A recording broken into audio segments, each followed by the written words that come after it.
Assalamualaikum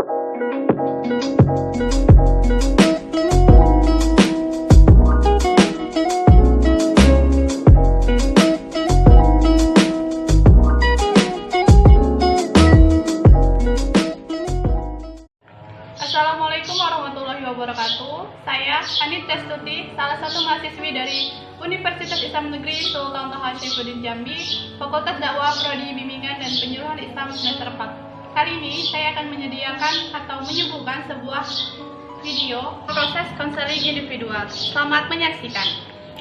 Assalamualaikum Kak. Waalaikumsalam warahmatullahi wabarakatuh. Selamat datang di rumah konseling. Ada yang bisa saya bantu? Ada Kak. Saya bingung mau masuk jurusan SMA. Oh, boleh diperkenalkan diri dulu Kak? Nama saya Laila Sapitri. Kesini dengan siapa ya?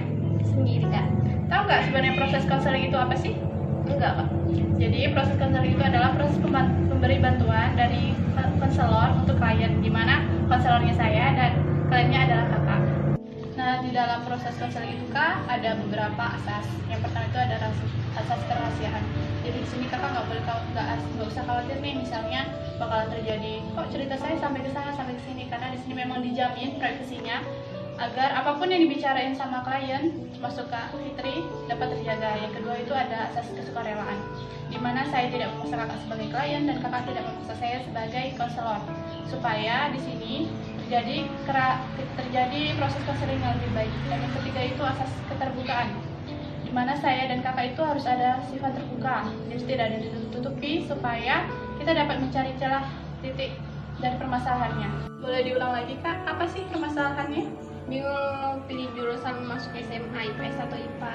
Kenapa bingung? Biasanya kan kalau misalnya di SMP ya kan, pasti udah tahu nih, oh bidang saya di IPA, misalnya suka dengan alam atau suka dengan hitung-hitungan. Nah di situ nanti kan ada hitung-hitungannya, ada kimia, ada fisika. Nah kalau di IPS itu lebih ke sosial, dimana nanti kayak kita menganalisis. Kalau di sosiologi itu ada kayak masyarakat multikultural, ada era modernisasi. Nah kalau di geografi itu kita lebih ke bumi, misalnya lapisan bumi, ada atmosfer, ada hidrosfer dan sebagainya.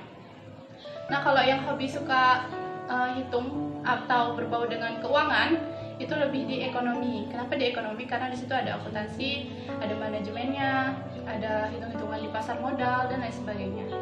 Jadi menurut kakak, di mana sih letak keseriusan kita, atau letak di mana kita yang lebih mampu? Misalnya kita lebih suka di masyarakat, berarti kita masuk ke ilmu sosial atau IPS. Dan kalau suka di alam, lebih ke IPA. Sebenarnya kalau bingung itu tergantung kitanya. Jadi ketika kita milih jurusan itu jangan sampai teman milih IPS, oh aku harus IPS, nggak gitu. Sebenarnya kan yang menjalin kita ya, yang bakal beradaptasi itu kita. Jadi jangan sampai gara-gara temen, gara-gara orang lain, IPA tuh susah, IPA tuh begini loh. Jadi sekarang kakak lebih pilih mana? IPA atau IPS? Lebih milih IPS sih, karena kayak lebih suka ke sosialisasi ke masyarakat. Terus kalau soal itu ya agak rendah gitu. Oh berarti kesimpulannya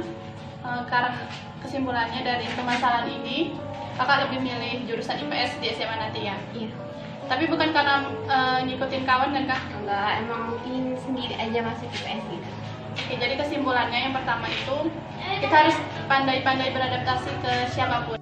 Nah tips yang selanjutnya yaitu selain kita harus pandai beradaptasi dengan lingkungan baru, dengan kawan baru juga, kita juga harus pandai-pandai belajar, terus pandai mencari informasi tentang pelajaran. Karena ketika nanti kita udah kelas 12 SMA, itu kan bakalan bingung nih pilih jurusan kemana ya kalau mau kuliah gitu kan, supaya apa yang kita ambil nanti waktu di SMA itu berkesinambungan, atau selain berkesinambungan juga berkaitan antara satu dengan yang lainnya. Misalnya kakak dari jurusan dulu IPS ya, karena nilai paling tinggi itu adalah sosiologi, jadi kakak memutuskan untuk ngambil jurusan penyuluhan, karena selain kakak suka di masyarakat, kakak juga orangnya nggak suka hitung-hitungan.